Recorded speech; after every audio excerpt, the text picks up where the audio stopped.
As we look at the Bhagavad Gita, some of you probably are saying, well, you know, I thought Krishna was Hare Krishna. What's this Shri Krishna stuff? What's this Shri mean? Shri means king.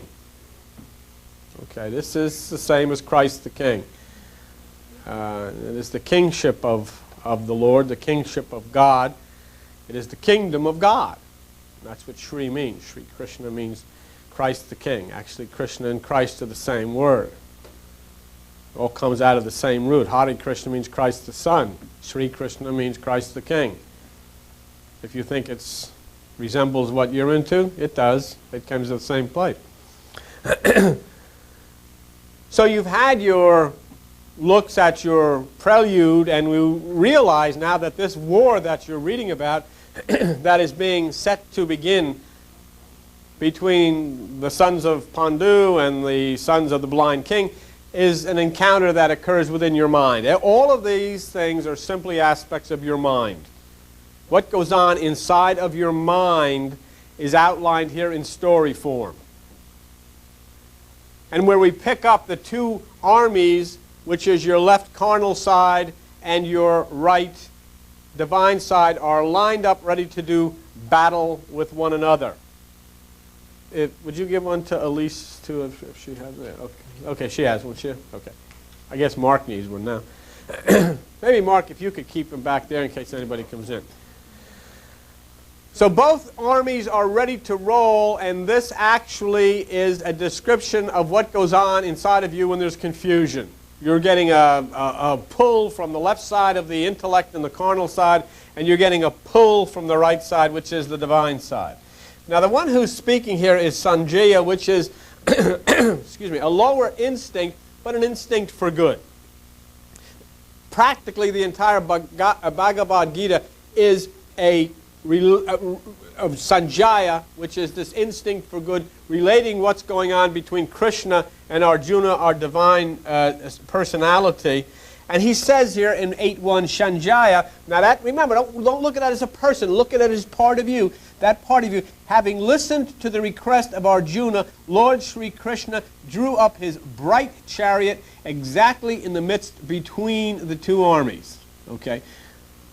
So Arjuna, our divine personality, had asked Krishna, which is the Christ consciousness, to draw his chariot between the two armies. And if you remember last week in Exodus 25:22, we heard that God said to Moses, I will meet with you between the wings of the cherubim. And one face of the cherubim was of a man, which is the intellect. The other face of the cherubim was of a lion, which is of the divine aspect. So here in the very same thing, between the two warring armies of the intellect and the spirit, this is where God meets you, right there. That's the center. That's the tabernacle. That's the holy place. That's the dwelling place of God. That's where God speaks with you. And here, that's where Arjuna, which represents your divine personality, has sought advice from God.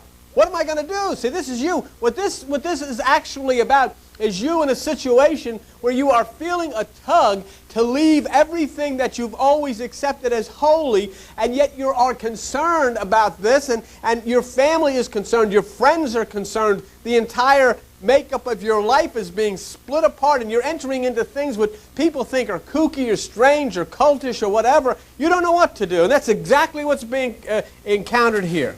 And so here comes this bright chariot of Krishna's up between the two armies, and he will start to explain life and its meaning to Arjuna, which is your divine personality. Now, the lower mind, right now as this is going on, because this is the point when you're in confusion, and when you're in confusion, your lower mind is going to start talking to you. This is the time when you're going to start trying to figure out things and trying to weigh all of that's going on here. And look at 8.2. Bhishma. Now, Bhishma is the flesh. That's your physical desires. Bhishma, okay? That's the flesh. The desires of the flesh. 8.2. Bhishma and Drona. Who's Drona? Drona is traditional religion. Drona is religion. Necessarily say it's bad, it's just the way it is. Drona is religion. Bhishma and Drona led all the rulers of the earth and spoke thus, O Arjuna. In other words, here's the lower aspects of your mind speaking to the higher aspects. Here's your spiritual side now suddenly being plugged in to the left side, to the intellectual side, and being told things. Oh, Arjuna, behold these members of the family of Kuru which are assembled.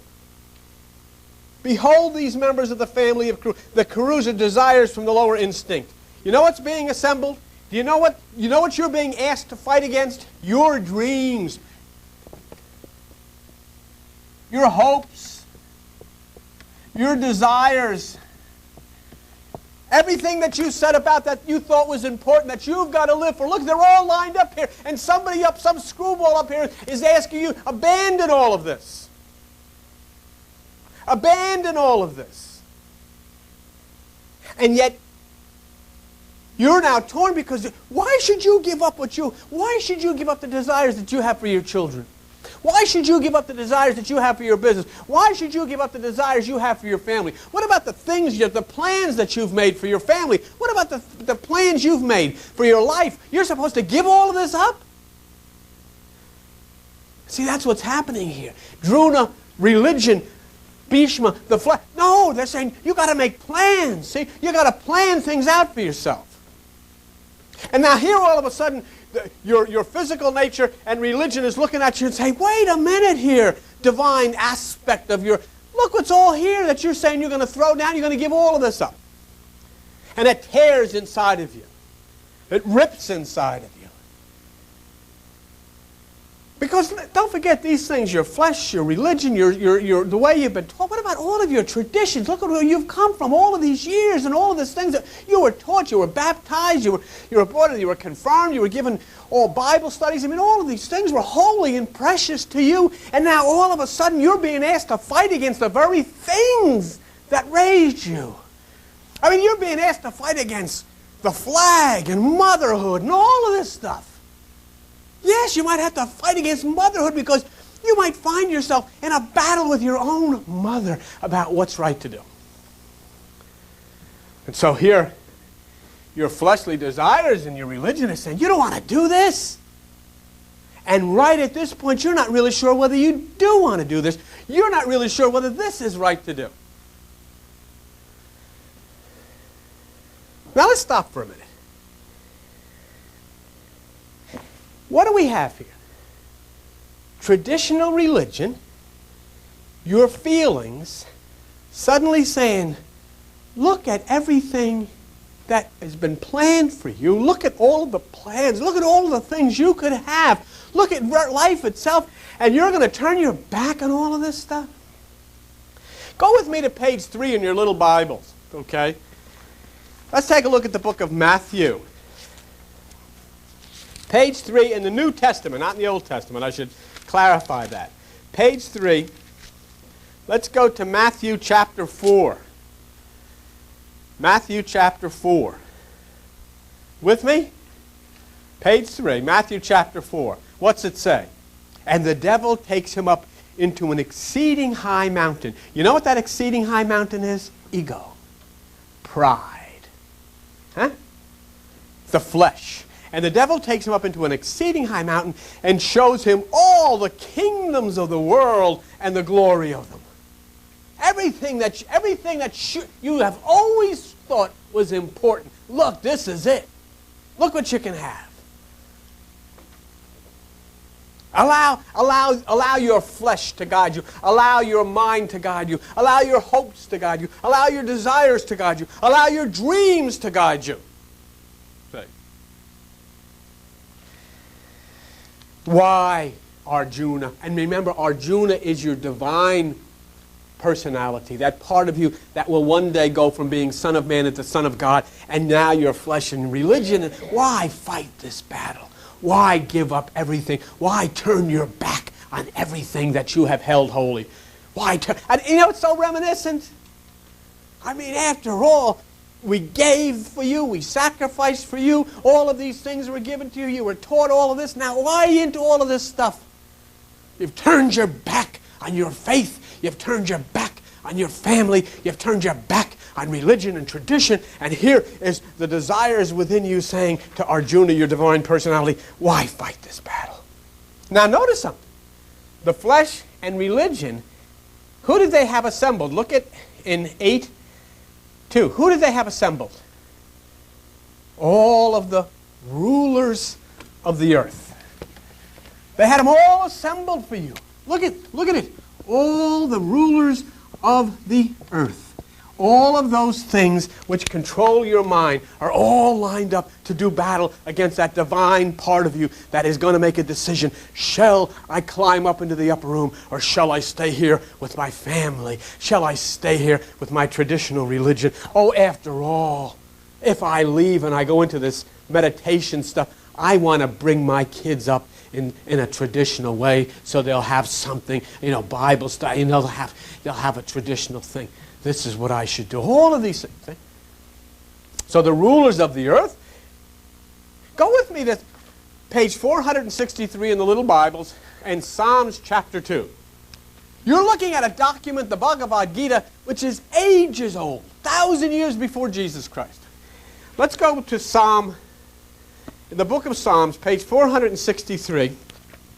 Let's go to the book of Psalms.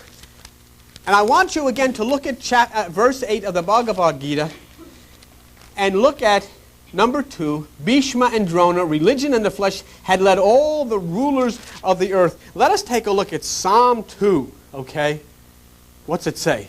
Verse 2, the kings of the earth set themselves, and the rulers take counsel together against the Lord and against his anointed, saying, let us break their bands asunder and cast away their cords from us. Who did this? Who said this? The kings and the rulers of the earth. Who was assembled against Arjuna? Who did your flesh bring forward? Who does religion bring forward? All the kings and the rulers of the earth. Let's go to page 115 in the New Testament. Let's take a look at the book of Acts. The book of Acts. And we'll go to chapter 4. Acts chapter 4, page 115. Acts chapter 4 and verse 26. Who has come against Arjuna? The kings, the rulers of the earth? Acts chapter 4, verse 26. The kings of the earth stood up, and the rulers were gathered together against the Lord and against his Christ. Where was your Bible written from? Knowing that the Bhagavad Gita existed 1,000 years before Jesus, God knows what. Where did this stuff come from? You're beginning to understand where it came from. And you begin to understand now what are the rulers of the earth. It's not talking about people who run governments. It's talking about the government inside of your head. The government inside of your head. And so here it is. How can you turn against all of this? My dear, all of these years of religion and training, and you got your little cross on and your necklace, and how could you possibly all of a sudden turn against everything that has been holy and precious to you? That's what the rulers of the earth say. Oh, don't look outside. Oh, don't look outside and see the mess out there. Don't look outside and see the children dying. Don't look outside and see the poverty. Don't look outside and see the drugs. We don't want you to look outside. So what can we do to stop them from looking outside? We'll paint the glass with pretty pictures. We'll put pictures on the glass. And we'll have stained glass pictures, and they can't see outside. And so in here we can all be together, and we'll sing our little songs. And we'll close the doors, and we'll shut out the outside. And we'll be convinced we're saved. Would that be good? And that's exactly what the flesh, and that's what religion is saying. But now Arjuna, our divine personality, speaks to Krishna in... See what it says here? Look at 8:3. Arjuna noticed fathers, grandfathers, uncles, cousins, sons, teachers, friends, fathers-in-laws, benefactors arrayed. Arjuna, all of these arrayed. The big fight's going to happen here. Big trouble's going to happen here. Not only from inside of yourself, but inside of your home and inside of your family and your friends. They're going to say things about you.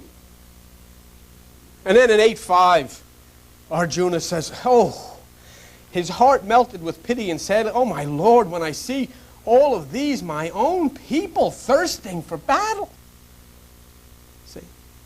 See, within you there's this deep confusion. We're torn. I've had people say that. Oh, I'm torn. I know that I'd like to come down, but I don't want to offend my mom. I don't want to offend the family. So, I better off that I stay in here for a while, and just... That's exactly what your personality is saying here. Look at 8:6. My limbs fail me. My throat is parched and my body trembles. My hair stands on end. The bow Gandiva slips from my hand and my skin burns. And I can't keep quiet, for my mind is a tumult. I mean, your passions have to be served. Your desires have to be served. And, you've got to a point where you just don't know what to do. And yet all inside of you, something is speaking to you, and you're seeking God, and you're calling for God to come and line up right in the center and tell you what to do. And that's what the Bhagavad Gita is about. Pretty soon, Krishna, Christ consciousness, is going to arrive on the scene and tell you what to do. Because you see what you're trying to do, and what people are... You know what religion tells you to do? Oh, don't fight this. Change it. Change it. Okay? After all, if you do this in church, you'll be a better person. If you obey your parents, if you do all of these things, in other words, stop being the way you are and be some other way. That's not what God said. From the very first page of the Bible, right up until the very end, God says there's only one thing to do. Go into the town and kill everybody in there.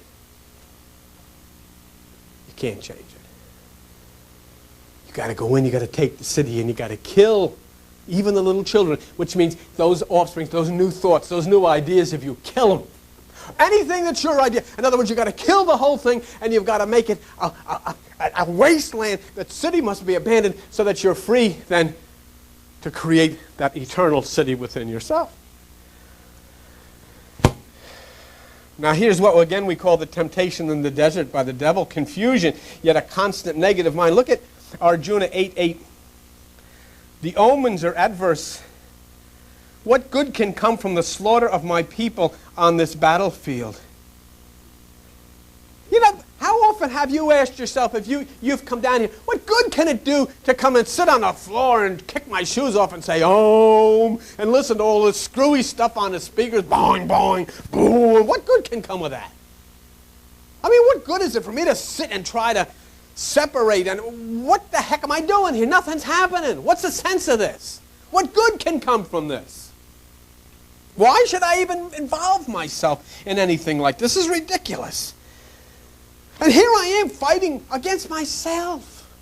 Wouldn't it be better to say some prayers? And wouldn't it be better to sing some songs? And wouldn't it be better to get together with people and try to work things out? Maybe I'll go become a mission, and I'll go and change people and do all of these things. It'd be better to do that. Why should I just sit here and try to come against myself and destroy the very things that maybe it looks like God's created? What's going on here? What's the sense of this? What's the purpose of it? What good can come from this? Go to page 9 in the Bhagavad Gita. Ah, my Lord, he says in verse 1, I crave not for victory, nor for kingdom, nor for any pleasure. What were a kingdom or happiness or life to me? See? I don't know what I want. These aspects, I don't enjoy anything.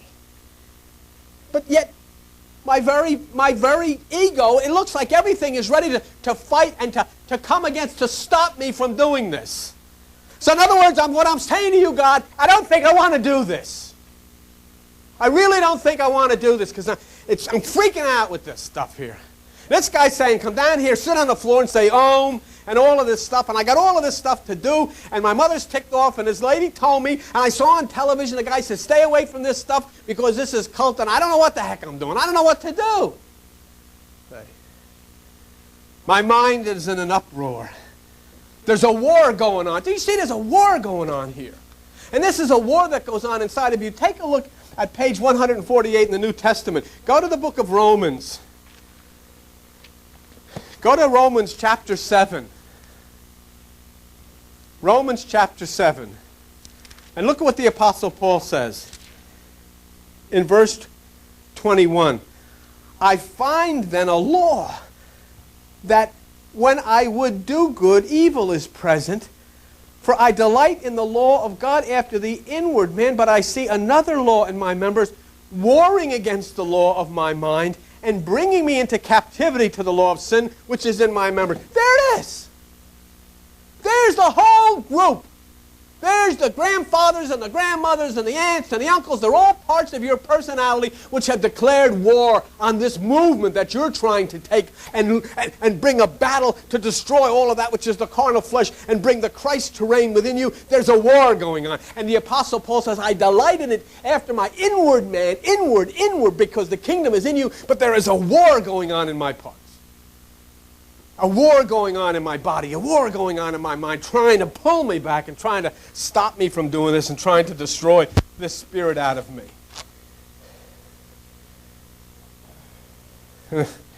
Look at, when those, verse 2:9, when those for whose sake I desire these things stand here about to sacrifice their property and their lives. In other words, you're supposed, what are you doing this for? Who are you doing? Why are you taking no thought? So you can fly up to the ceiling? You're supposed to be doing this for your welfare. You want to feel better. You want to get healed. You want your kids to be happy. You want to be able to have a job. You want to have nice things. And so all of the very reason that you're trying to get things improved is the reason that this spiritual thing is telling you to get rid of it. Because I can't figure it out. What the heck is going on? What am I doing it for? What's it all mean? Teachers, fathers, grandfathers, sons, grandsons, all these relatives, in other words, all this part of you. Then it says in 9:4, Arjuna says, I would not kill them. Now watch this very carefully. What's he say? I would not kill them even for the 3 worlds. Why then for this poor earth? I don't care if I die. Not even for the 3 worlds. 3 worlds he's talking about. The bottom world is earth. Second world is water, which is truth. The third world is air. These are levels of consciousness, which is no thought. And the next world is fire, which is spirit. These are the 3 worlds he's talking about. Why should I, all of a sudden, take everything that I know and allow it to be flushed away from me for something that I know nothing about?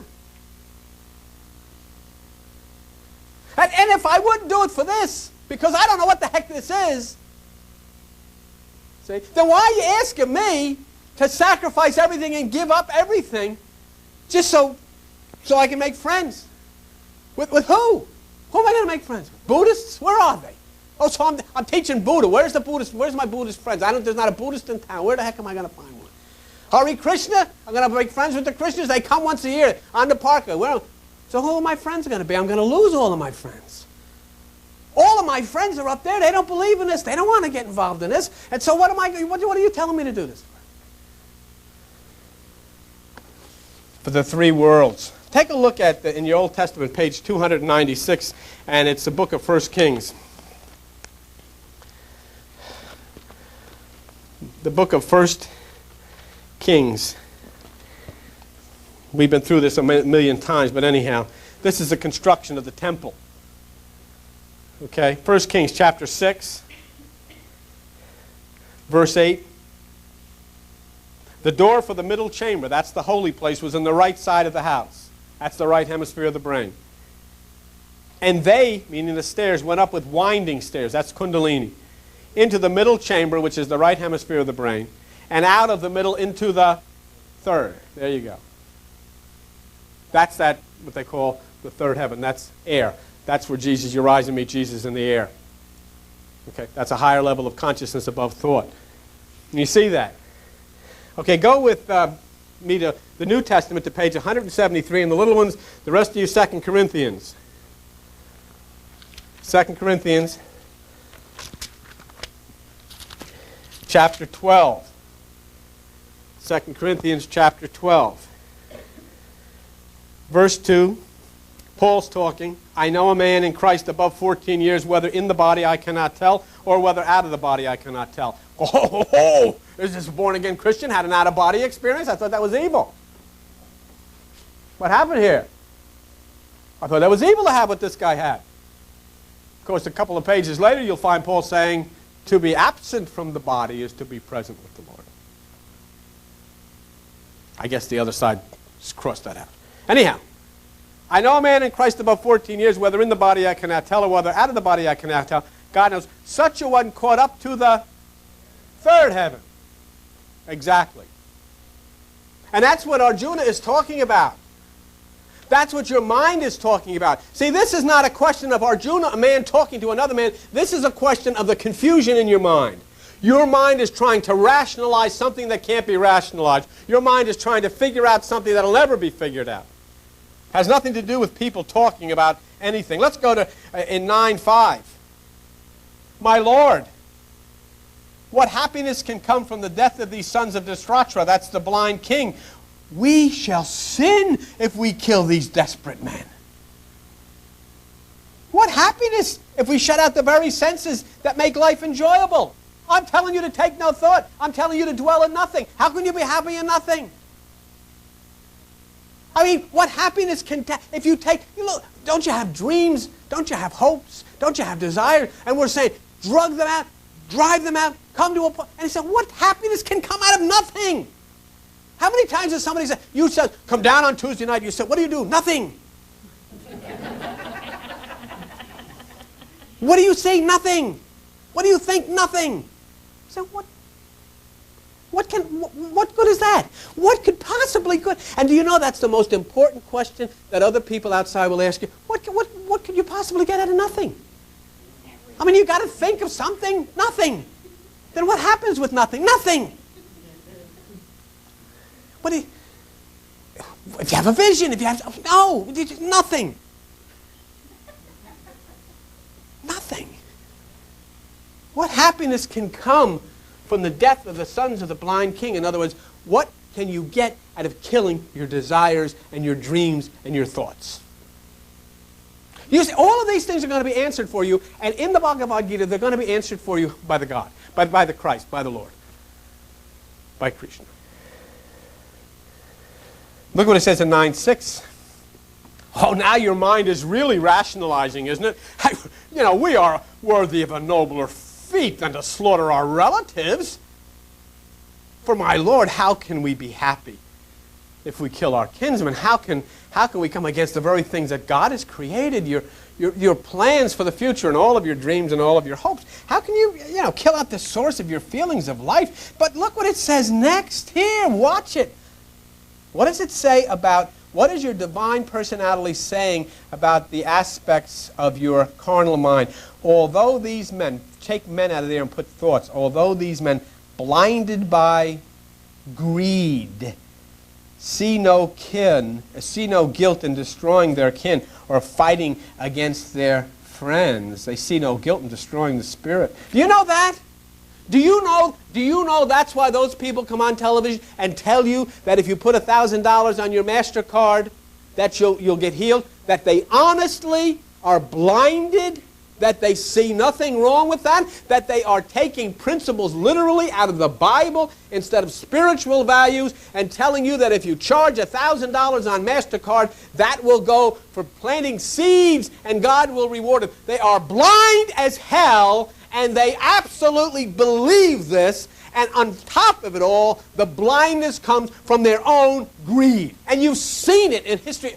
In the last few years, you've seen it. And you can see it. You can turn on television. Wouldn't it be great, other than our program, to see a religious program come on where some nut is just sitting on a floor or sitting against a plain wall instead of looking at velvet jewels and crystal chandeliers and people with 16 rings on each finger and all of this stuff? Blind greed. Do you know how much money I could make doing this? I mean, believe me, I could go through the whole thing. I could get everybody on a guilt trip, not you people, you'd be gone, but I could get a whole new crowd in here on a guilt trip, and they'd pass out 10% of their money. I'd come in, I'd lay hands on them, I'd convince them that their armpit feels better than it did before, and everything would be hacky-dory, and all miracles that happen down here. Blind greed. And me and the blonde could go off to Key West, and we could say we're going on a mission field. They'd never know the difference. Blind greed. You see what it said in there? Even though that side is propelled by blind greed. And do you know what? You know what that's saying? Even though I know that's what it is, I still don't know whether I should break away from them. Do you know that people are sending money to these guys? You know, people are walking into these places and doling out money, and they're not buying cereal for their kids. They're not paying their rent because they're giving 10% to the church. They don't have any money to pay the rent. They're giving 10% to the church. They don't have any money. Because they're afraid, see? Even though they know in heart. Do you know how many people out there know doggone well there is no hell anywhere, but they're scared to death to tell these boobs that there is none? So they'll go anyhow. Do you know that these people out there know doggone well that there is no God going to sentence everybody to a flaming hellfire pit with demons sticking pins in you and all this garbage because you screwed up once, but they go anyhow. Because they don't know what else to do. I mean, that's what everybody's saying. It must be true. Error does not become truth just because everybody says it. Huh? Error does not become truth just because everybody says it. And error does not become truth just because everybody teaches it.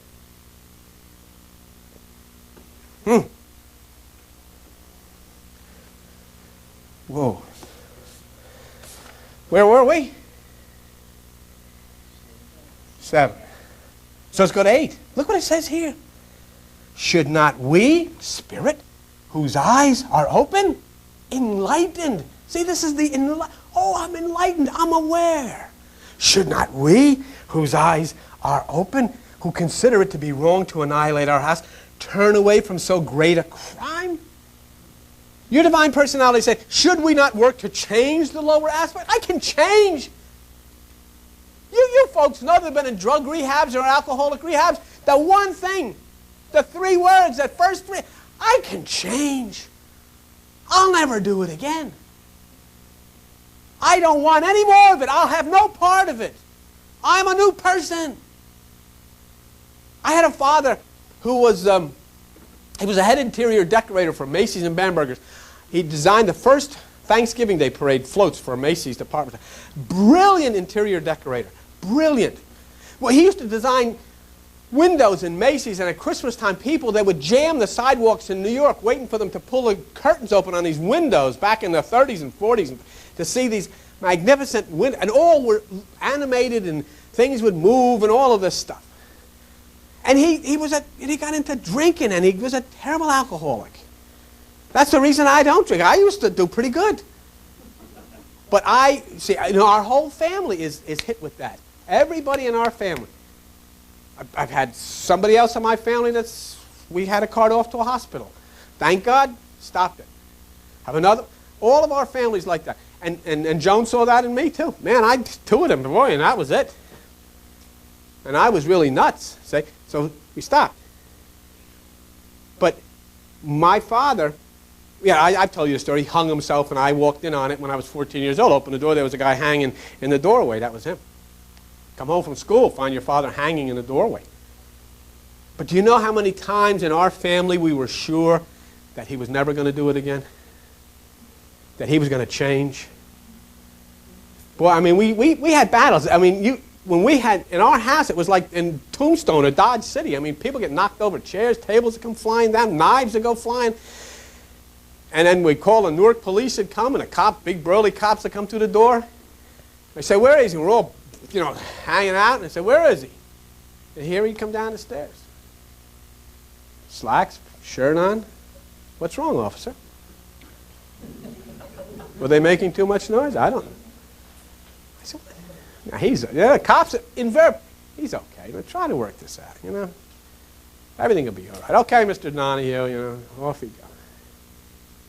I said, a minute ago was hell in there. And all the time, and so he'd get thrown out of the house, and then he'd come back, say, okay, come on, you can move back in, because we're on the family together. I'd never do it again. He couldn't stop it. He could not stop it. And he finally got to the point when he left that note, when he killed himself, he got to the point, he left that note, and he said, I can't stop it. And I'm just destroying everything that I love. So I'm going. And what's this saying here? We don't want to kill this. We don't want to annihilate our own house. See, we're enlightened. We're renewed, see. This is your divine personality trying to justify. We're going to change everybody. But what God has taught you from the very beginning is that change will come when that bugger in there is killed. Kill it. Kill it. That's the battle that's about to take place here. And you know the first thing you're going to see next week when Sri Krishna comes? The first thing he's going to say to Arjuna, oh, Arjuna. Whoa, Arjuna. Why would you be willing to quit right on the eve of the battle? That's when it's always the time when you want to quit. It just always seems to be that way. You know, you're always prepared. I'm going to say this, and I'm going to do this. And I'm not going to take any more of this stuff. I'm going to move right in there, and then you get to the day before, or you get to the point, and you're not so sure whether maybe you better not, you know, and you back down. That's what's going on here. Your personality, your divine personality is about to back down. Go to page 10.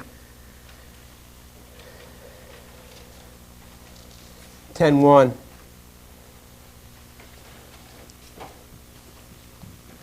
The destruction of our kindred means the destruction of the traditions of our ancient lineage, and when these are lost, irreligion will overrun our homes. Oh, look what it is. Look what it is. This is the Bhagavad Gita, folks. This is 1,000 years old. I mean, thousands of years old. Look what it is that's causing the concern. My traditions. You know, if I turn my back on Christianity, if I turn my back on the church, what will happen? Irreligion will overrun everything. Our divine personality is concerned about the destruction of our traditions. Look at verse 2. When irreligion spreads, the women of the house begin to stray. When they lose their purity, adulteration of the stock follows. Look at page 40 in the New Testament, Mark 7. Mark chapter 7. Look what it says. Mark chapter 7, verse 18.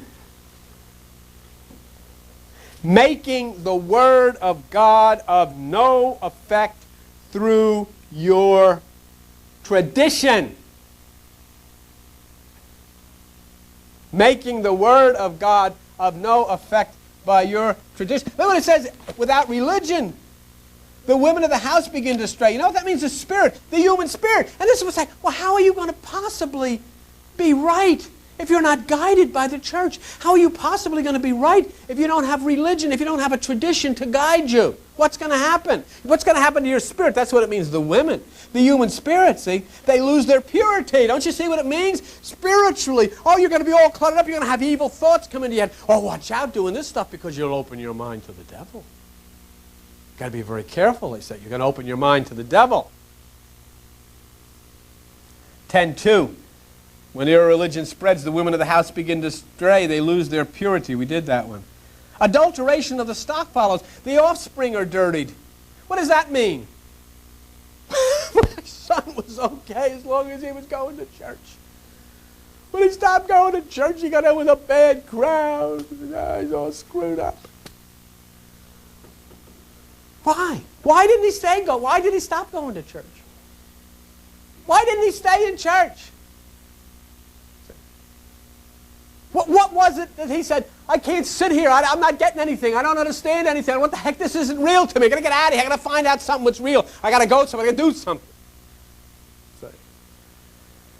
Adulteration of the stock follows. And now in verse 3, promiscuity ruins both the family and those who defile it, while the souls of our ancestors droop through lack of funeral cakes and ablutions. Arjuna, now your divine spirit is thinking up all reasons. The inner battle is going to separate you from what? What's the first thing they throw at you? Most places that are in the New Age don't have one of these. They say, what about the Bible? Don't you believe the Bible? It says here in the Bible, false teachers are going to come. Maybe I'm one. Says, I can make it say, take any subject you want, I'll make the Bible say something. Anybody can do that. Anybody can make the Bible say whatever they want it to make it say. Very simple to do. Scare the pants off you? Easy. Make you think you're going to heaven tomorrow? Easy. Get you healed today? Easy. Condemn whoever you want to get condemned? We got it right here. It's all in the book. Anything, any page you want. Can twist it, can turn it, can do whatever you want with it. There's 3,000 editions of this thing, and none of them say the same thing. Yet it's supposedly the Word of God. Word of God cannot be messed with. This is being messed with. Yeah. So Arjuna is taken up in the 10:5. It says, the wise say, my Lord, that they are forever lost whose ancient traditions are lost. Don't you see what's happening? You're looking for any excuse you can find. Why not change everything? Romans 8:7. You know what Romans 8:7 says? Your mind can't be changed. Did you know what Romans 8:7 says? The carnal mind is not subject to the law of God, neither can it be. You can't change it. You can't change yourself. Try to stop yourself from thinking of the stuff you're thinking. You can't. You can come into this church and say, I'm not going to think that anymore. I'm going to think nice thoughts. And as soon as you get out, you're going to go right back into the zoo.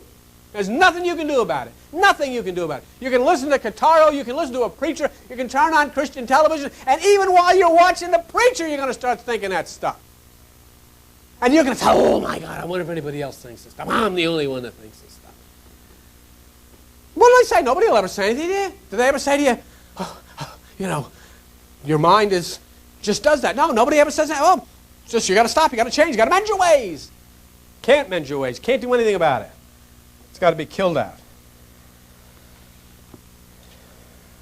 Turn your back on your traditions. Come on, once again, I'm almost done, I promise you. You're at Mark, right? Mark chapter 7, page 40, Mark chapter 7. You were there a minute ago. Go to verse 8. Jesus is talking again. Mark chapter 7, verse 8. This is how important this is. Jesus Christ said, for laying aside the commandment of God, you hold the tradition of men.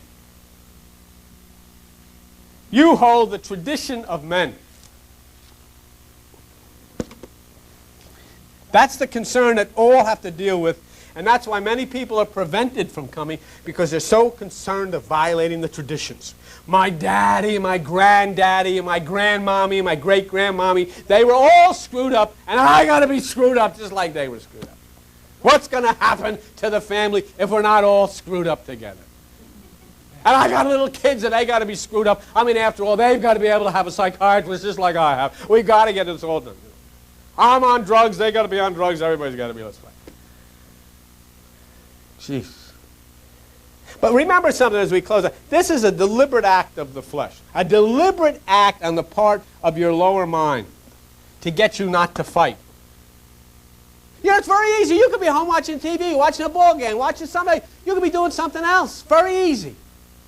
You'll be sitting with them, mesmerized out there. What the hell? They mesmerized out there. Haven't any idea what's going on. You know what they're doing out there? They are just like a guy in jail waiting to get executed. Eating, little sex, sleeping, blow your nose, go to the bathroom, read a book, wait to die. Eating, little sex, sleeping, go to the bathroom, wait to die. Every day, just that. What are you doing all this for? I don't know. And you go to church and you listen to some guy. You're going to hell because you're a sinner. I know. I know. God's going to drop a bomb. I know. Armageddon's coming. Oh, great. I can't wait. People are going to get out of the graves. Oh, that'd be nice. Oh, everybody's going to get out of the graves. All that screwy stuff. God's going to drop a bomb. Armageddon. Everybody's going to get out of the graves. You want to be around for that? Oh, I'm going to be raptured. Yeah, you're going to be raptured. Where are you going to go? As soon as you get 50 feet off the ground, you can't breathe. Where are you going to go? Nobody ever thought of that. That's God's rule. You're going to go. Bodily, you're going to fly up in the sky. 50 feet off the ground, you can't breathe. Is somebody trying to tell you something? Gee, great. Well, you know something? This is the main line. This is the traditional religion. God's going to blow up the world, and everybody's going to get out of the graves. And who wants to be around, for this? This is our traditions. But see, it is strange when you have to abandon all of your traditions. But that's what you've got to do to find the kingdom. You've got to kill out the self. And as we wrap this up, it says in 10:7, Arjuna says, if on the contrary, the sons of the blind king with weapons in their hands should slay me, unarmed and unresisting, surely that would be better for my welfare. Why would it be better? Well, what the heck? At least I'll be with everybody I know. I mean, what the heck? I'll go down with everybody. At least I'm with the crowd. You know? Did you ever see a bunch of penguins when they jump off a cliff? They all come down there.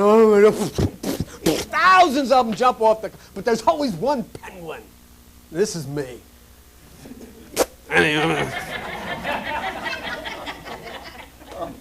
That's the kind of penguin you...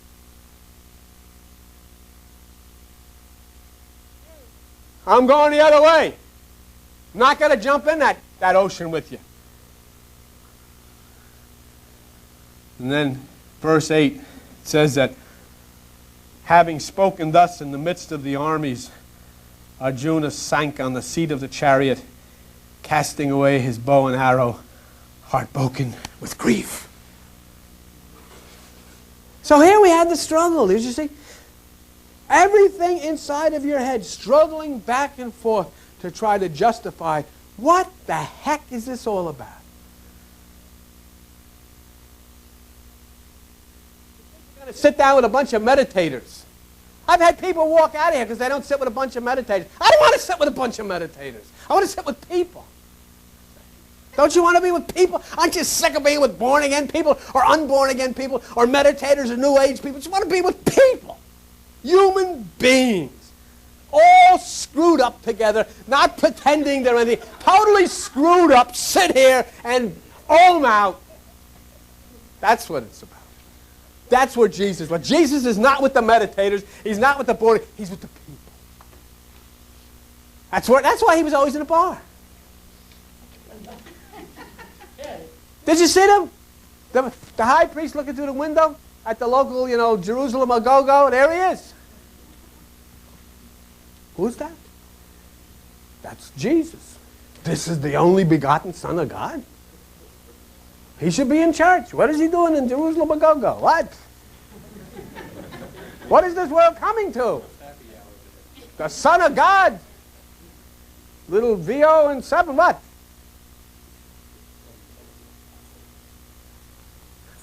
But what does it mean? What is it saying? It's simply saying he wants to be with people. Don't want to go find a meditating group somewhere and get involved and everybody's got the same thing. You're getting nowhere with that.